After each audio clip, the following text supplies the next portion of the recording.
Good afternoon, everyone. On behalf of the US-India Strategic Partnership Forum and the Association of Women in International Trade, I'm delighted to welcome you today. My name is Anushka, and I'm the Manager for Trade Policy and Emerging and Critical Technologies. We're convening at a pivotal moment in US trade policy, with negotiations unfolding across multiple regions from the Indo-Pacific to Europe and beyond. There's no better time to gain an insider's view of how these negotiations unfold, what strategic priorities are taking shape, and where the pressure points lie.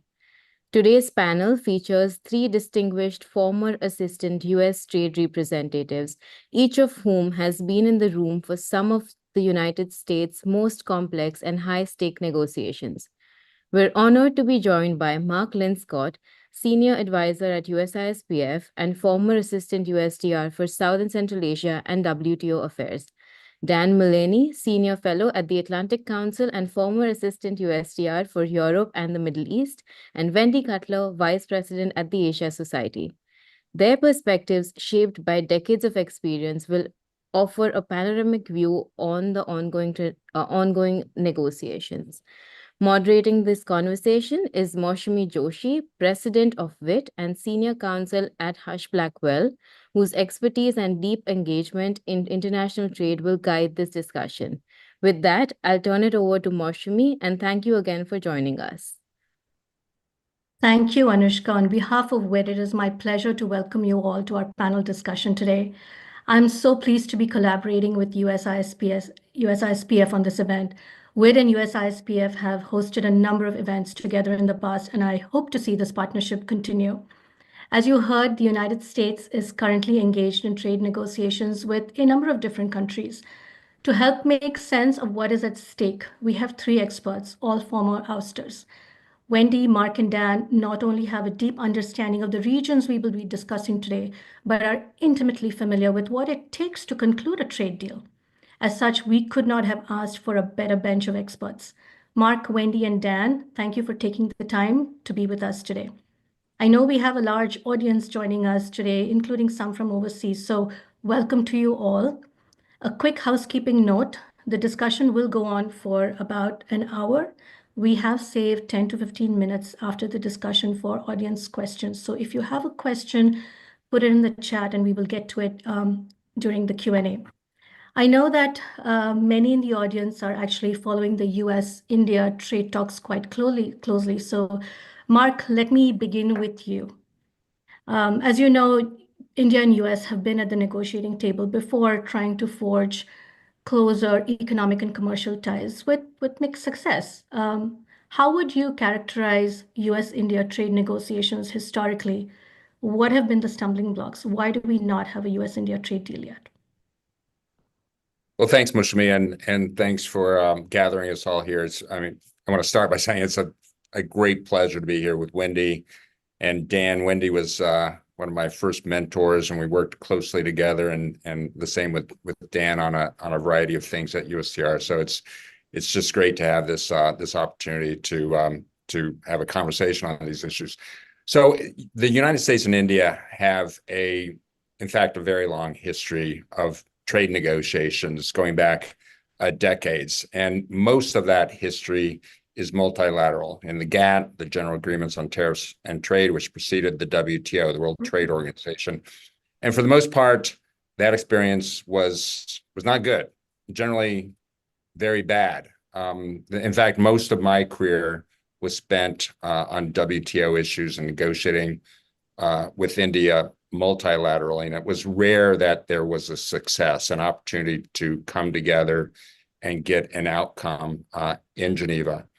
On the bilateral front, it's been better, and particularly recently, there's, I think, been more of an opportunity to come together, get traction on issues, have discussions that don't devolve into endless debates, and here and there actually have outcomes. And we saw that first during the Trump 1.0 administration. There were efforts to negotiate a so-called mini trade deal. It was called mini, but in fact, it was going to be quite substantial. And it related to India's benefits under the Generalized System of Preferences, the GSP program. I was the first negotiator on that.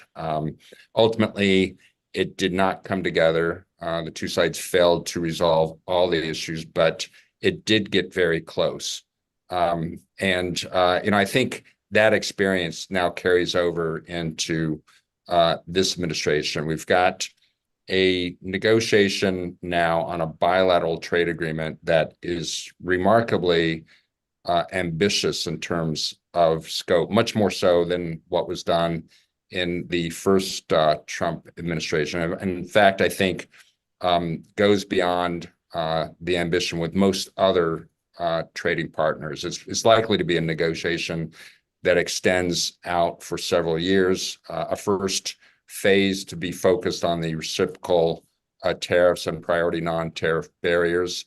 But it is, in many respects, although not characterized as a free trade agreement of an FTA, certainly not legally an FTA, in substance, it looks a heck of a lot like an FTA, based on our collective experience. And I think that's unique to India so far among trading partners as the Trump administration moves ahead with these reciprocal tariff deals. Great for that. Thanks for that perspective, because it does seem like this time things might be moving differently. There's certainly a sense that there's more momentum. I mean, like you said, India and US sort of agreed to a framework called the US-India Compact, and seems to be fairly ambitious. So could you kind of go deeper into what is on the table? What are US demands? What is India hoping to achieve? What is the end game here? Yeah, well, a lot of this is laid out in the joint statement that Prime Minister Modi and President Trump issued when Modi was here in February. In fact, I think the Indians were very savvy in getting Modi here immediately, having his trade minister, Piyush Goyal, come right after that. In fact, the two sides conducted several negotiations well before April 2nd, Liberation Day. So in many respects, they got a head start.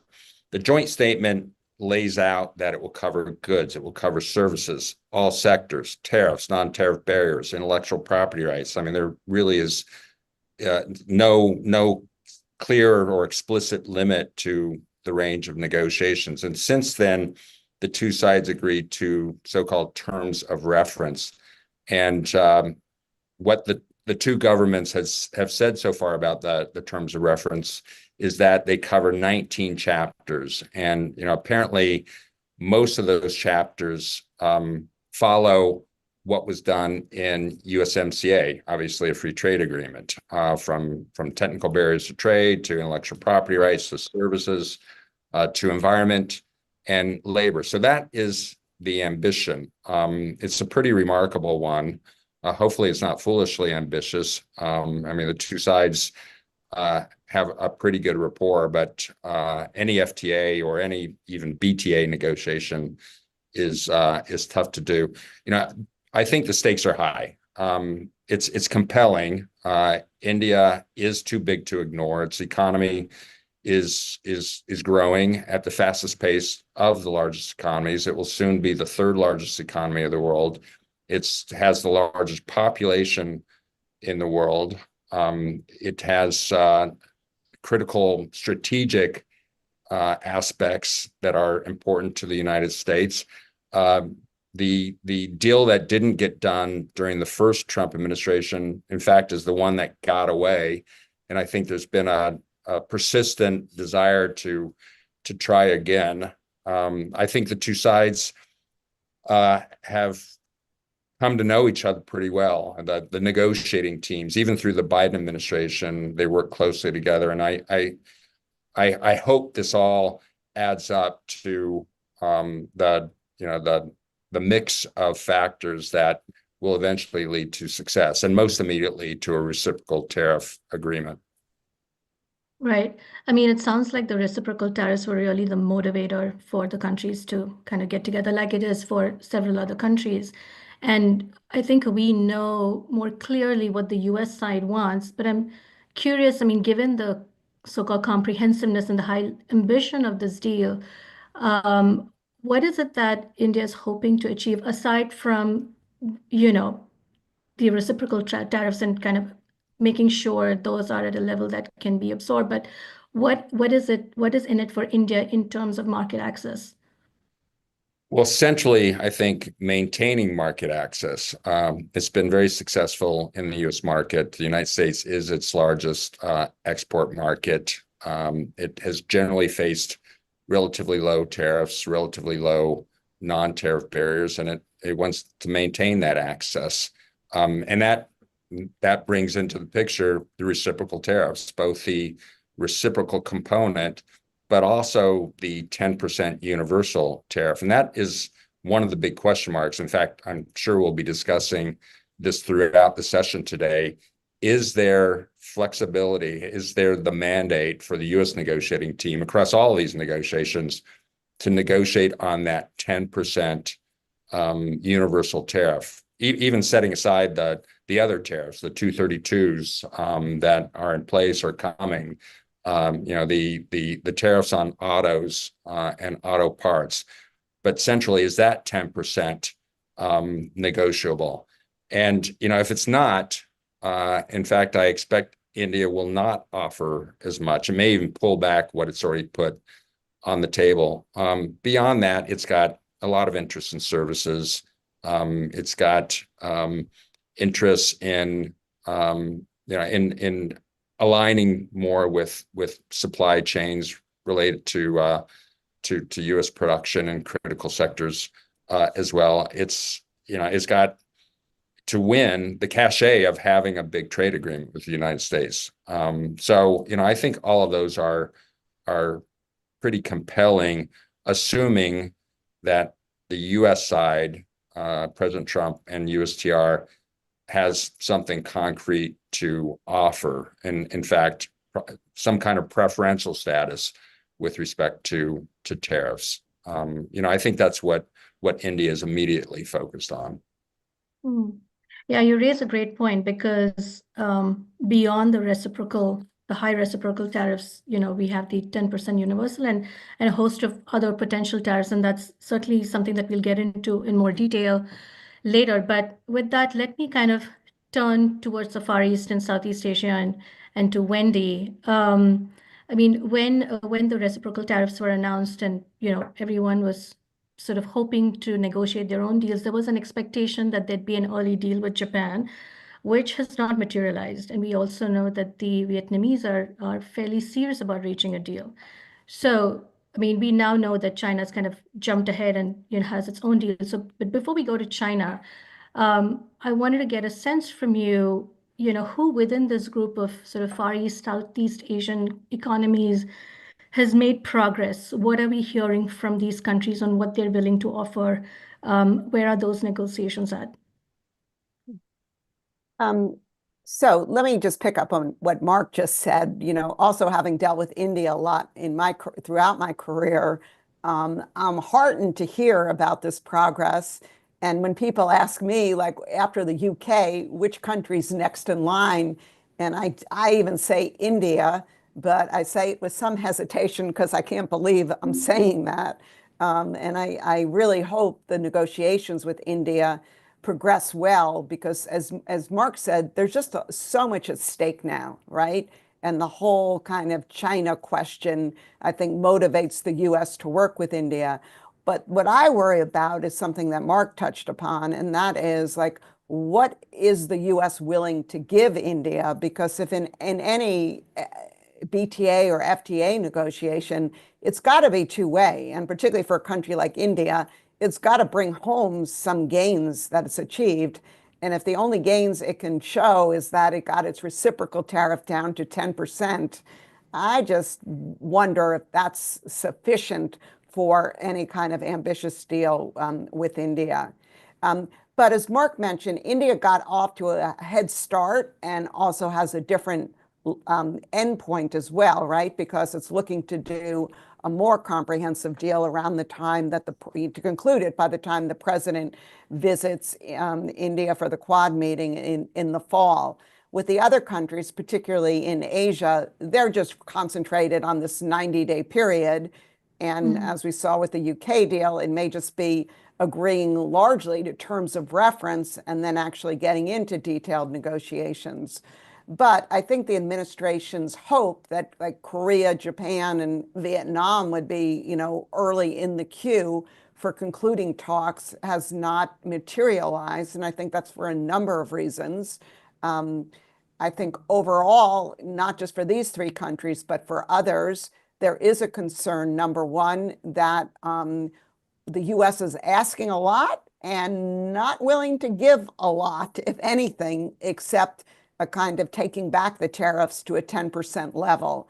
And some countries, I think, find that hard to deal with. And frankly, if they want to gain domestic support at home, and if they're hit by other tariffs after they conclude these deals, it's going to get very complicated for them. In both Korea and Japan, they have elections coming up. A new president in Korea will be elected in June, and the polls indicate that the parties may change and the Progressive Party may win.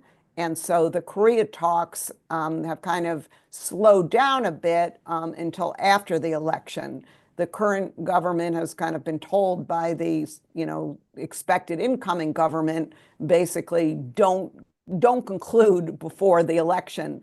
We have a say in this matter. So that's kind of put that on hold. But I do think good progress is being made, particularly at the working level, dealing with some non-tariff measures. For Japan, my sense, it's all about the sectoral tariffs and particularly automotive. And from my, what I can glean from what I'm hearing is that the U.S. has been reluctant to put the automotive 25% tariff on the table for Japan. And that's, the Japan has been pretty vocal that it's not interested in concluding a deal without progress on autos. And now that autos has been included in the UK deal with a tariff rate quota, this makes it even harder for Japan to come home with nothing on autos. So I suspect these talks are going to, continue. They're going to be difficult. But I also think at the end of the day, based on my experience with Japan, I think we'll be able to find some kind of landing zone within the 90 days. And finally, maybe on Vietnam, and maybe I can just make some generalizations about Southeast Asia. I think these countries are pretty pragmatic. They value access to the U.S. market, and so they're sending delegations here. They're offering stuff on non-tariff measures and tariffs. But what's going to get very difficult for them is U.S. requests that are related to our China concerns. So whether that be with respect to tightened rules of origin, getting rid of or minimizing Chinese content in supply chains, investment screening provisions, or anti-circumvention provisions, these all are going to be tough for these countries to reach agreement with the United States on, particularly in light of the fact that China, by far, is their largest trading partner, has invested a lot in those countries, both the government of China, but also their companies. And so, I think the Southeast Asian countries in particular are going to be reluctant to do things that are going to make China unhappy. And my final point is China's going to put these countries on warning, on notice, that if you do things that we do not think is in our interest, we reserve the right to counter-retaliate. And that's very real for these countries.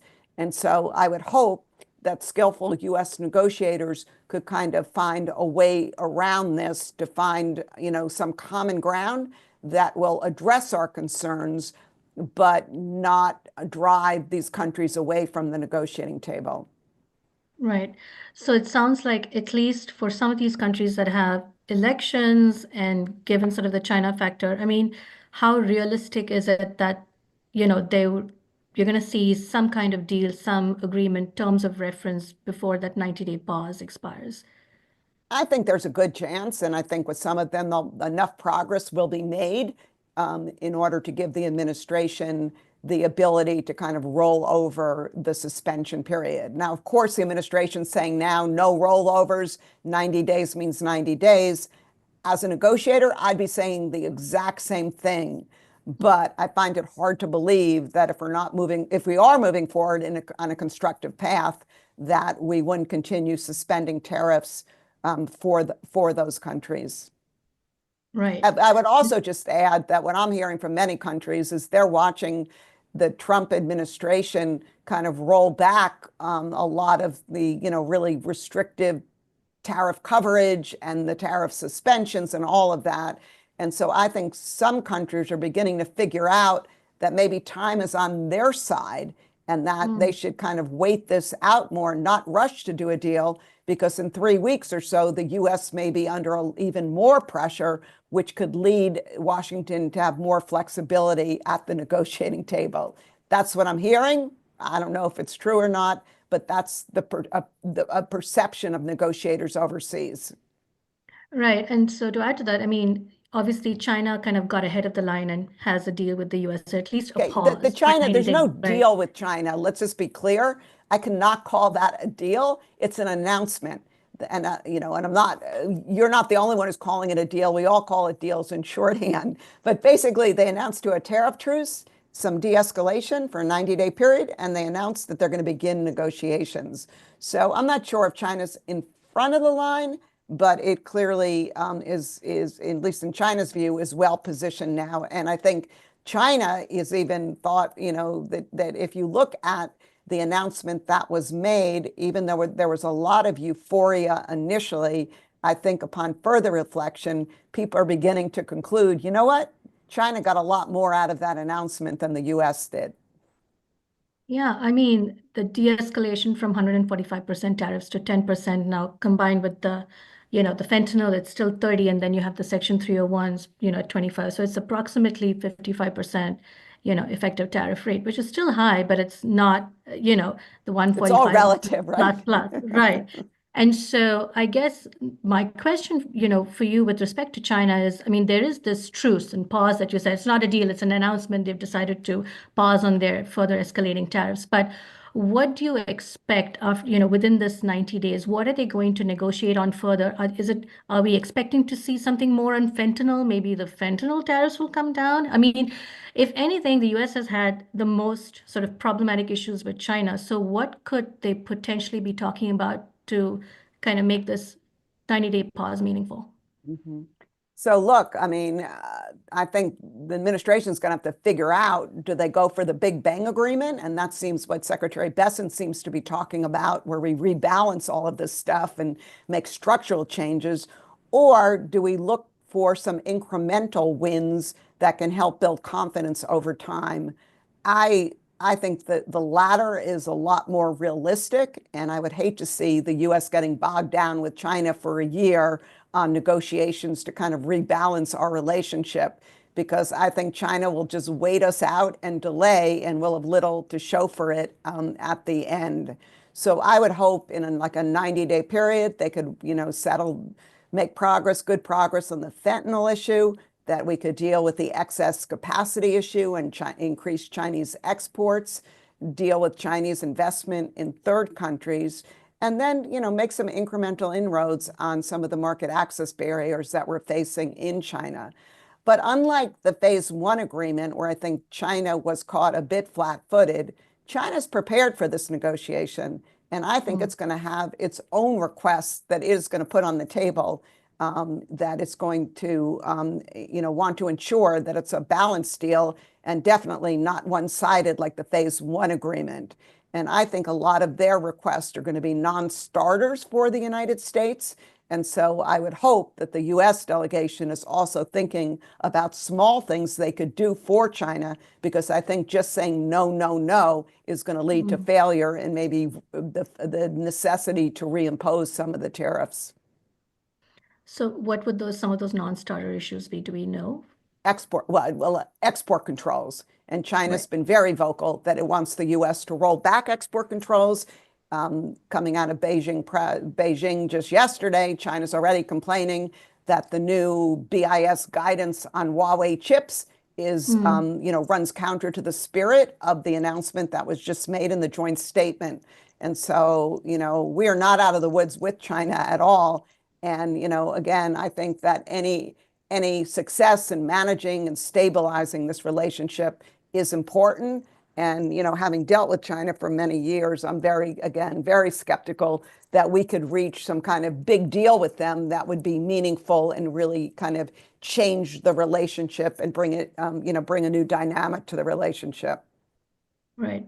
Thank you. Those are all very interesting points and great perspective. So let me sort of pause with you there, but turn sort of westwards to Dan and kind of hear from him and what's happening with the UK and EU. So obviously the UK reached a deal, or what has been called a historic deal for both countries. And I think it's called the economic prosperity deal, I think is what it's called. And so it appears that while the two countries have figured something out, negotiations with the EU aren't generating much momentum. So Dan, take us through what this historical deal with the UK really comprises of, and how big a deal is it? Well, thanks very much. It's great to join Wendy and Mark, and thank you, Moushami and Anushka. Yeah, I think that this deal is significant. It's not so surprising because under the first Trump administration, we did have comprehensive trade negotiations with the UK and went for 6 rounds and made a lot of progress, and really only stopped because we were timed out before the next election. So there was a lot of already work in place and a lot of like-mindedness. I think the deal with the UK is significant, although it is a framework. I mean, they are calling it a deal, but most of it is discussions about what will come. But 2 elements are interesting. One is that they dealt upfront with some of the more sensitive topics, including auto market access, beef market access, steel and aluminum. So and they got very specific down to numbers and tariff quotas and tariff rates. So they went very specific very early on probably the most sensitive topics on both sides. So I think that's significant. The other thing that I think was interesting and significant about this deal/framework is that when they talk about the other things that are going to be discussed going down the road, it really does cover a lot of subject matter of a full FTA and a lot of the things that were discussed in the earlier negotiations. So you have discussions of talking about conformity assessment, product testing, standards, mutual recognition. There's a section on digital. They talk about intellectual property. I mean, intellectual property hasn't really been on this administration's list of horribles for the rest of the world, but they have put that as a constructive path forward with the UK. And if you go down the list of all those issues, it's almost as if the administration is, as I said, starting with in some detail with some of the more sensitive topics, but also laying out a roadmap, which is almost like a sequential, comprehensive agreement. So I think that part I think really is very significant. Although as the document says, it's not legally binding. There's a lot of work to do. There's like more to come than is actually set out in the document. And of course, a lot can happen, as we know, between now and deals getting finalized. I think the contrast with the EU are several. One is that the EU is institutionally just a more complicated partner. They have 27 different member states they have to coordinate. They're not quite as nimble, as ninja-like as a sovereign nation can be, including China, maybe especially China, India. So, they have to get consensus and they have to get mandates from the member states. So, it's a solid system, very important system, but it's not particularly fast or nimble. And I think the early discussions with the EU, unlike those with the UK, were really kind of cast in terms of having a meeting, having the EU ask the administration, well, what do you want to get rid of these tariffs? And the administration not really answering. And the administration saying, well, tell us what you can do. You know what we want. And there is a long, very detailed list of problems that the administration has identified. But you had this dynamic for quite a while where the EU wanted the US to tell it what the US wanted, and the US wanted the EU to tell the US what the EU wanted. And that went on for quite a while. Now I think we seem to be at a point where the issues are on the table. They're under discussion. So I think we're on a better path. Again, I anticipate I'm taking a little bit of learning from the UK deal and other discussions, I'm imagining that the kinds of things that will be on the table in the discussions with the EU will be sort of the list of problems that the Trump administration has laid out, including what they see as unfair barriers in Europe to U.S. trade. Digital services tax is going to be another issue.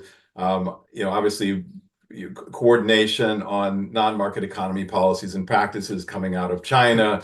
If you look at the UK deal, there's quite a lot about secure and diverse supply chains and also content rules with respect to import. So I'm anticipating the kinds of things that will be under discussion with the EU will be many of the same things that we also discussed with the EU during 4 years of TTIP negotiations.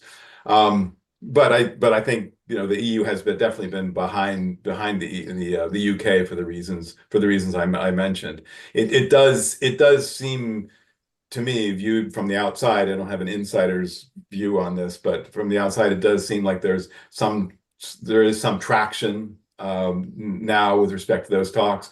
But the EU has been, unlike the UK, unlike a number of other trading partners, has been on the cusp of saying, if we don't get a deal, we're going to, well, they initially started saying retaliate, and I think they realized that was kind of inflammatory language, and they started talking about rebalance. They may need to rebalance the tariff. So they're very fixated almost on making sure that U.S. understands that they do have this retaliation authority. They already got retaliation authority with respect to steel and aluminum a while back, and they have new instruments. So they're in the background, they're saying, yeah, we want to negotiate, but if things go south, we have these tools and we can respond.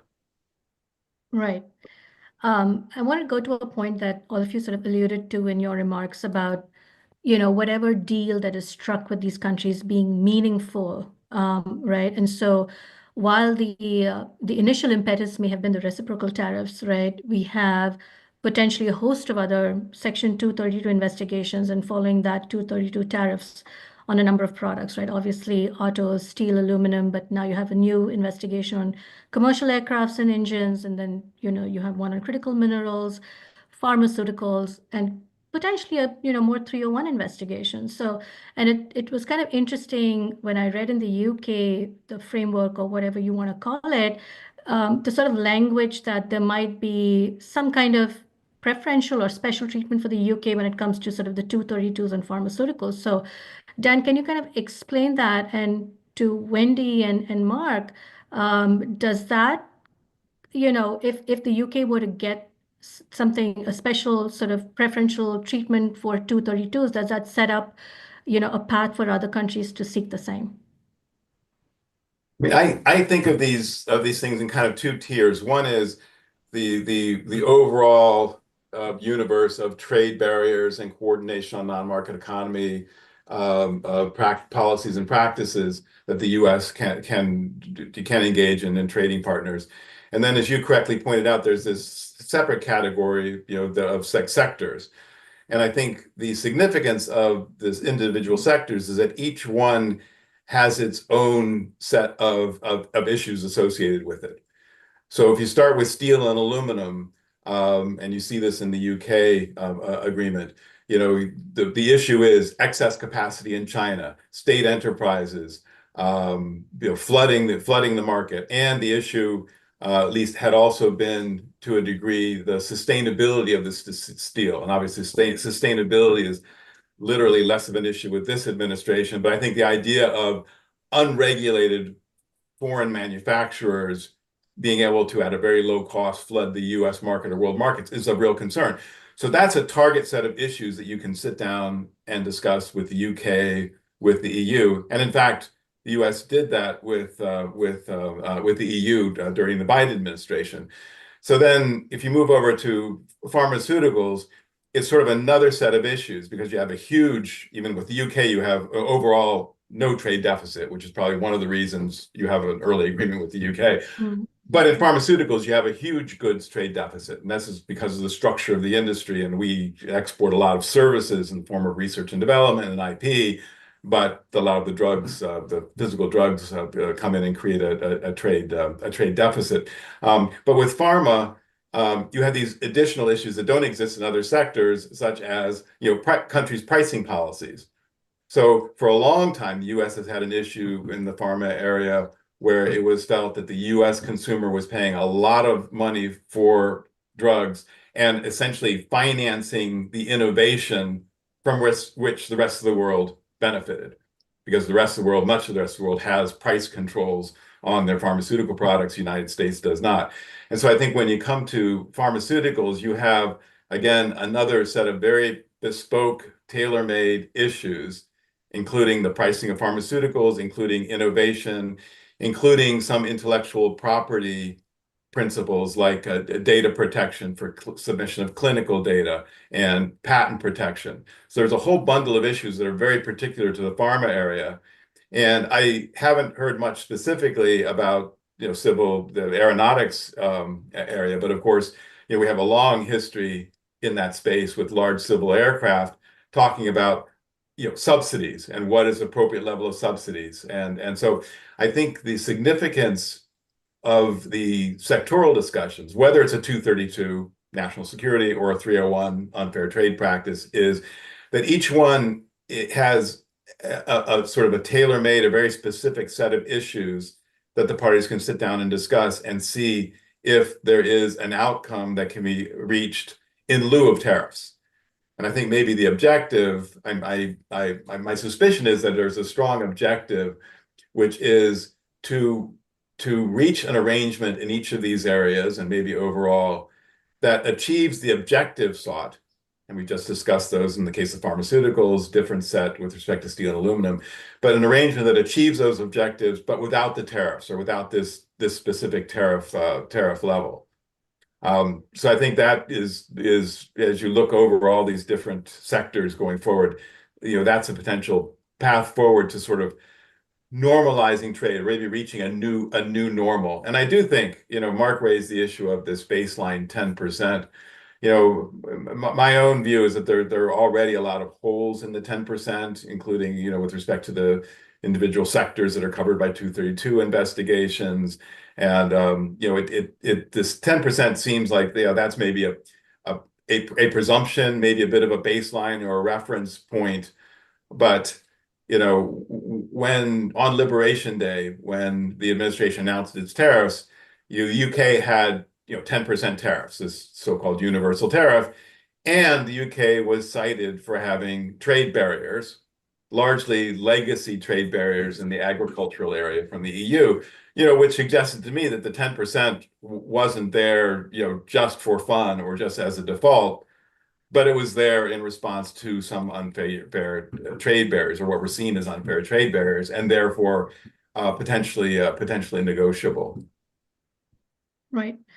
Thank you. So, Mark, Wendy, does the UK-US trade agreement or framework, do you think that provides a good model for some of these other countries? Because it sounds like, obviously it's not binding, but there is sufficient detail and specific numbers and quotas, which sound achievable, but it pretty much kind of kicks the can down the road to engage in more deliberate and comprehensive negotiations down the line. And might that be the framework for how we can expect to see things with other countries? Mark, you want to go first? Sure. Well, frankly, I would be disappointed. In fact, this week, there is the Indian negotiating team in town. They're here the entire week. Minister Goyal was here yesterday, met with Jameson Greer, his counterpart in this negotiation. So there's some speculation that perhaps there could be an announcement of a deal this week, and that would be unfortunate. I think it would be more along the lines of what we saw with the UK, which, by my reading, is a very half-baked deal. There are a couple of concrete things in it. It's not worthless. It showed some momentum, which was important. It was, in fact, critical that the administration show that it could strike some deals. But in terms of the details, there wasn't much there. And if that were done with India right now, and in fact, the negotiations are much further along, I think, with India across the board. If a deal were announced this week, I think there would be a lot of disappointment about the fact that the leverage wasn't wisely used. So I hope that doesn't happen. But there is this tension. I mean, Wendy was referring to some countries potentially waiting the United States out. So you can't wait too long. I mean, you've got to get enough done that there's something real there in substance, while not diminishing your negotiating leverage. And for us trade negotiators or former trade negotiators, leverage is precious. It's a precious commodity. If you don't have it, you accomplish virtually nothing. So that's a key consideration. The pharmaceutical side, though, is really interesting. And this alludes back to a point that Wendy made about Japan and autos. Right now, India is focused on what it can offer, and it is clear it's put a lot on the table. I mean, an unprecedented offer on tariffs on the table.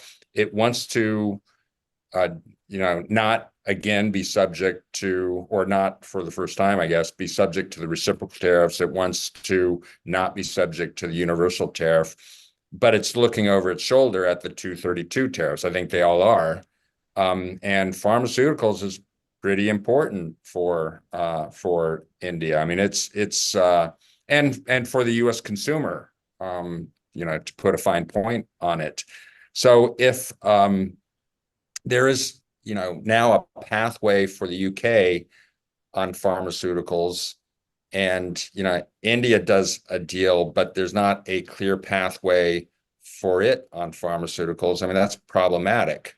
So I think it's already anticipating that. I mean, it exports roughly $8 billion a year in generics. I mean, generics that benefit U.S. consumers, are not necessarily, affecting, where the U.S. is a world leader in the sector. So, these are the question marks that, we're already talking about, and I know all of our trading partners are thinking about.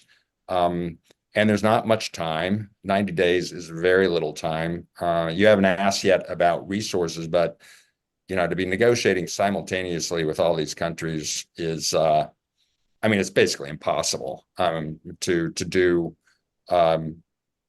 deep deals with more than a half dozen countries. So that's going to be a continuing dynamic. Wendy, any thoughts?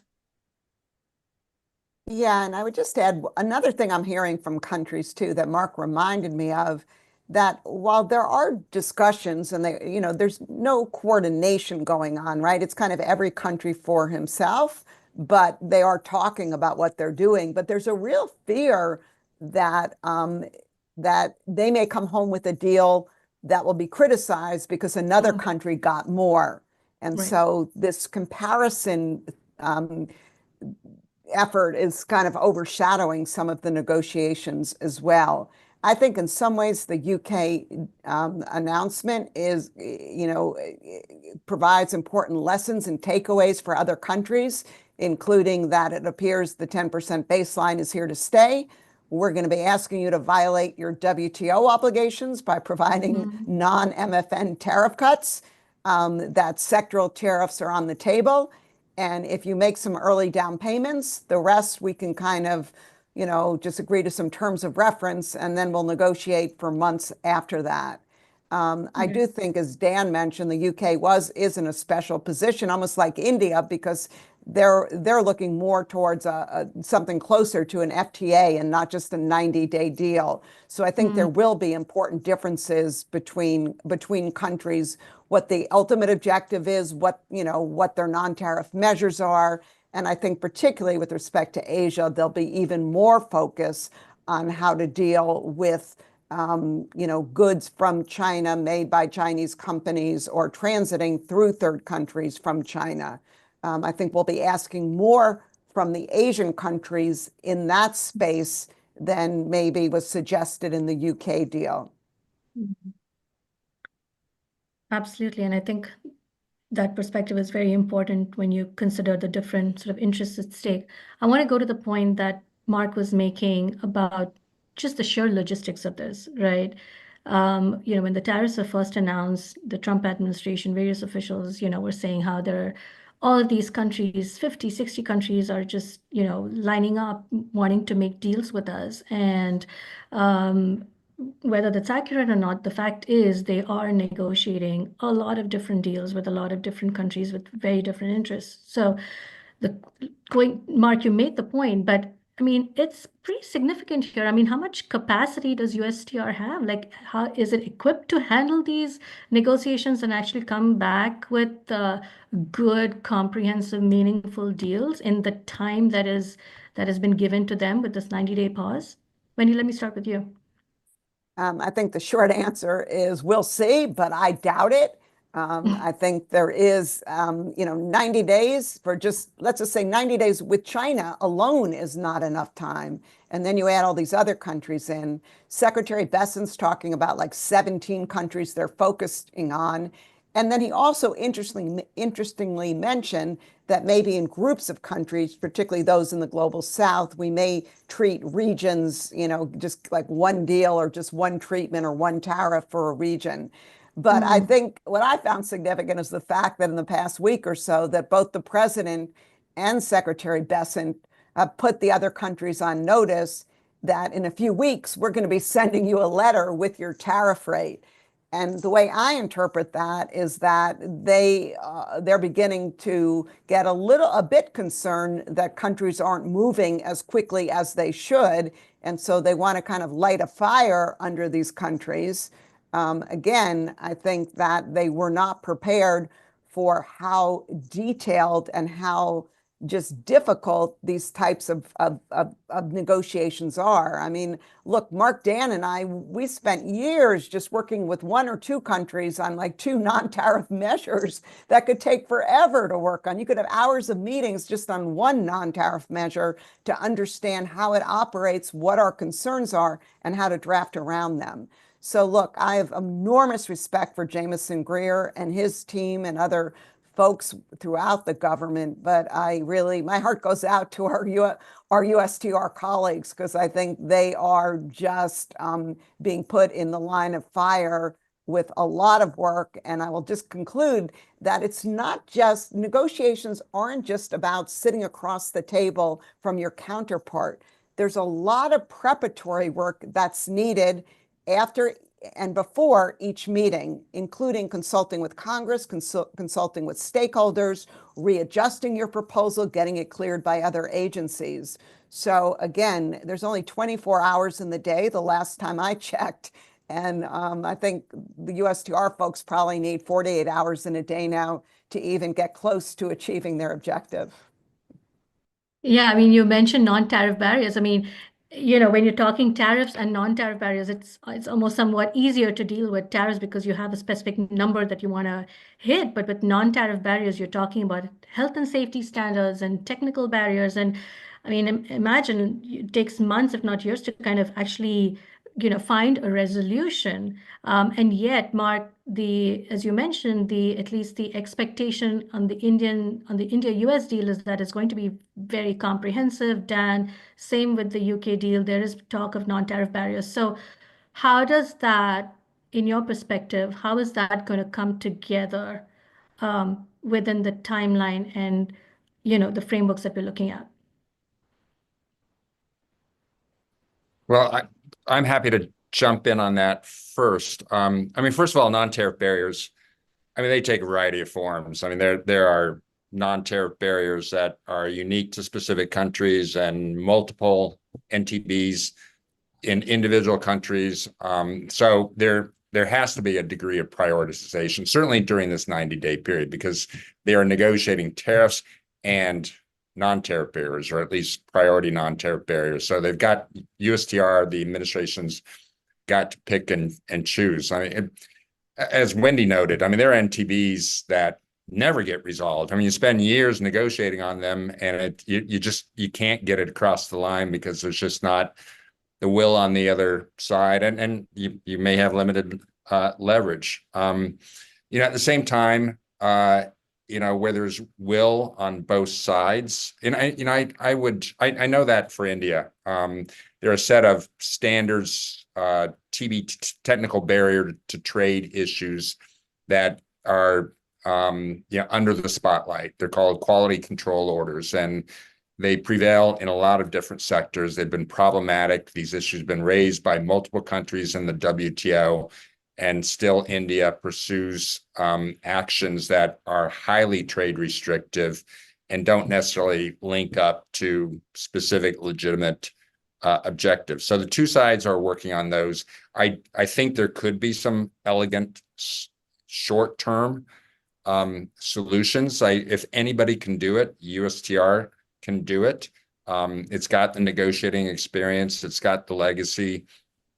It's got clever people, because as you note, it's not just lowering a tariff. It's coming up with creative solutions and committing those to text, and ensuring, or the lawyers ensuring, that they are legally sound, meaning they will be effective. There aren't like easy ways to get around them.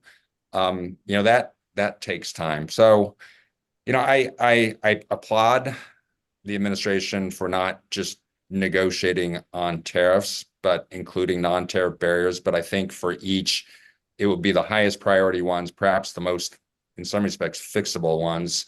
And then certainly for India, the can gets kicked down the road, and they do have an ambition that allows the can to get kicked down the road. They'll be negotiating a chapter on technical barriers to trade, on sanitary and phytosanitary, and those will be future opportunities to address the wider range of NTBs. But this is a wild time, to say the least, that they've bitten off so much. And again, my concern is that it isn't possible, and so shortcuts are taken, meaningless deals are done. And I'm not suggesting the UK deal is doesn't have value. I think it probably does. But if everyone looks like that, and they that's all that's accomplished with all this chaos and economic turmoil, I mean, that would be disappointing. So it's a tough, I like Wendy, I really feel for our former USTR colleagues, the new generation coming up. I mean, this is somewhat unprecedented. Dan, any thoughts? I mean, you see and there's a quota for beef in this agreement, but clearly it's going to require some resolution on, I think, beef hormone standards if this is to be meaningful. Yeah, I think I have to underscore what Wendy and Mark both said. I mean, if anybody can put this together in a meaningful way, Jameson Greer and his team, the career staff at USTR, totally top-notch professionals out. They've all done this. They do, though, it's not just the 250 people at USTR, they coordinate a huge interagency. So there's a lot of resources there, which create complications, as Wendy said. You have to reconcile views and things. But I think the one thing that has to be done is that there has to be a certain amount of triage in terms of the level of detail for these agreements. Are you going to get detailed agreements with a bunch of different countries? No. I mean, those take years to negotiate. But if you look at the UK deal, and it's not nothing, and it is maybe forestalling some of the imposition of these tariffs, which are really very, very disruptive. But some of the provisions are, U.S. and UK will work constructively to enhance agricultural market access. They're going to accord national treatment to its conformity assessment bodies. They intend to build an existing set of mutual recognition agreements. So you can identify target areas of concern with countries and identify target objectives.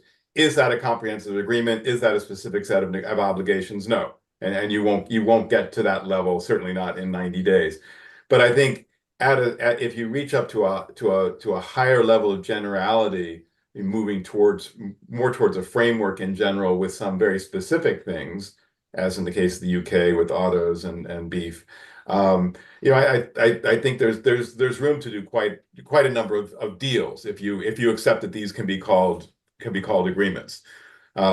So I think there has to be a bit of pragmatism, and I'm sure USTAR will bring pragmatism to the table in reaching deals, if you want to put them between quote marks, enough to kind of smooth out some of the disruption and maybe move us to an area of a period of more predictability and lower tariffs. Thanks. I want to pivot a little bit to China and kind of get your sense from what the pause means for other countries, right? So unlike other countries, China, obviously, as you know, held its ground, imposed its own retaliatory tariffs, imposed non-tariff barriers, curtailed the export of critical minerals. And it sounds like that seems to have worked, at least for China, to kind of bring the US administration to the table and actually get something done about these reciprocal tariffs. So my question to you all is, one, how does this pause with China impact negotiations with India, Japan, Korea, now that it looks like China has managed to move the needle?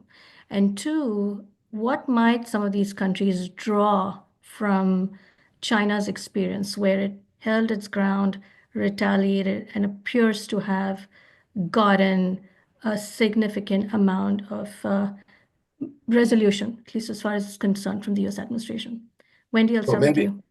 Well, maybe Sorry, just yeah. but contrast that with the UK, which did not do that and actually reached a deal earlier. So I think it's worth a close look. Was the retaliation, which was economically painful for everybody, did that land China in a better position than other countries that held their fire on retaliation? It's not entirely clear to me, but I'd be really interested in Wendy and Mark's view. No, good Yeah, point. look, I think a number of countries are beginning to ask themselves, whoa, maybe we should have retaliated. Maybe we're being too nice.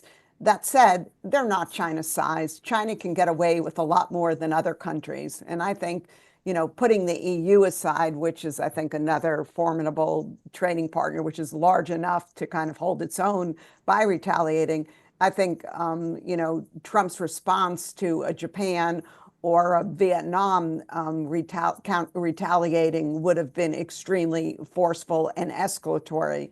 So again, maybe they're wondering, maybe we should be a little tougher, but I don't see them fundamentally changing their minds and deciding to retaliate. Yeah, that'd be. Mark? Yeah, and I would put India in that category of not really being in an effective position to retaliate. I certainly see. I mean, China, it worked, I think, and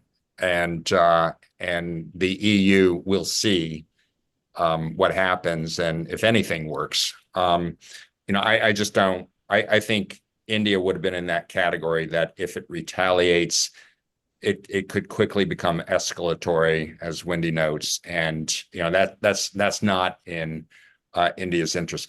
In terms of this deal, that this announcement that was made on China, India from the very start of the administration has been a bit freaked out that the Trump administration will, while tough talk on China and threats of action and even action, will then kind of quickly turn on a dime and do a real agreement with China and the likes of an India, close ally, an economy with which the United States does want to become more aligned, that India would be left out in the cold. That's been a consistent worry. I think it began to dissipate a bit with the very effective strategy on the part of the Indian government, Prime Minister Modi, to come here, Trade Minister Goyal to come here, multiple negotiating sessions. I think that was very smart. And, I think it, again, diminished some of the concern of India that China might move first and actually have a preferential status with respect to India. In fact, you look at what was done, it's 30%, but you've got 301 tariffs on top of that applying to China. So there still is a very big tariff differential for the likes of India compared to China. So, for the moment, I don't think they need to worry too much about what is happening on the China front as they work hard to negotiate with the United States. But it remains a concern. It's going to be funny to see what this, not funny, but important to see what this landscape looks like 3 months from now. And I expect almost no one will escape from some tariffs. Maybe there'll be, they can escape from the 10%, but there's still maybe 232 tariffs. I mean, there still will be 232 tariffs on steel and aluminum. Those aren't going away. It really will be, what is their comparative position with respect to other countries? So for India, what has been the tariff applying to it, sector by sector, compared to Japan, or other countries in Southeast Asia? And, are there benefits for it that it didn't previously have because, basically it was the MFN tariff for everybody. So, I think there's going to be a lot of calculation down the road of where each country ends up and what that means in terms of its access to the U.S. market. Yeah, and I want to pick If up I on can that just build point. on something that Mark just said, that when I look ahead, a lot of people think, oh, 90 days, this will all be over. But it's going to be far from over, because if the deals look like the UK deal and are basically terms of reference for a detailed negotiation, you can see a whole slew of negotiations going on for at least the remainder of the year. And there'll be ongoing negotiations as new Section 232 tariffs are announced as a result of the 7 ongoing investigations into different sectors. So I just think we're going to be living in this tariff world for the foreseeable future. And I would not be surprised if in all of these deals, the U.S. reserves the right to reimpose tariffs should we think that other countries are not living up, to their obligations. Right. Yeah. I'm curious to see what happens in 3-6 months, because I imagine this is going to continue for a while. I do want to pick up on the point that Mark made about MFN, and but before I do that, I want to remind the audience to put their questions in the Q&A because we'd like to get to that. Anushka, I just request you to kind of monitor that. So while the audience is putting in their questions, quick point on MFN. I mean, clearly it sounds like the US is saying this 10% base tariff is going to stay, and we don't really care about MFN anymore. We're going to negotiate these with everyone, as we deem appropriate for that particular country or region. And while that may be fine as far as the US is concerned, I mean, doesn't this put these other countries in a bit of a pickle? Because at some point, what they're offering the US, they're going to have to offer this to other trading partners. And it's how do you see that playing out? I don't think they will. I think, well, one, the WTO has been diminishing in relevancy for a long, long time. This goes back before, the previous Trump administration. Again, I spent most of my career doing multilateral. In fact, I think the roots of much of the decline was the fact that the United States, with very low tariffs, having disarmed relatively early in the multilateral trading system, never got traction in the last round of negotiation to have the likes of India, Brazil, some other major developing countries belly up to the table and seriously negotiate lowering of their tariffs. And I think that's some of the root of the grievances felt now about it was unfair. And that lies at the feet of the WTO, unfortunately. And then countries, this goes back to the late 90s, and I think the Europeans were very complicit, negotiating under the exception to MFN and the WTO for free trade agreements. And, there's just been a huge proliferation of FTAs, which undermine MFN legally in the WTO. And that's been going on for a long time. But I think this is almost the death knell of MFN. A lot of countries will continue with MFN. They'll continue to be acting consistently with the WTO obligations, but certainly in negotiating with the U.S., I think MFN's been thrown out the window. I know India is negotiating, even though this is not legally an FTA, in substance a lot like an FTA, they're negotiating preferentially. They're not about to give any of the benefits they might negotiate with the United States to the likes of China or any other member. And, that the WTO rules on MFN be damned. That's a pretty stark perspective on my part. And I know it may be most people aren't willing to acknowledge that or agree with that, but that's my view. Well, Mark, like I'm hearing, and I don't know if Dan or you are hearing this, that for certain countries who have expressed interest in reducing their tariffs on an MFN basis, they're being told by Washington, we want you to do this just for us. And if you do it for everyone else, you're going to get, it's of less value to us, and we're going to give you less credit in the negotiations. That's pretty striking, huh? It is. It definitely is. Dan, your views?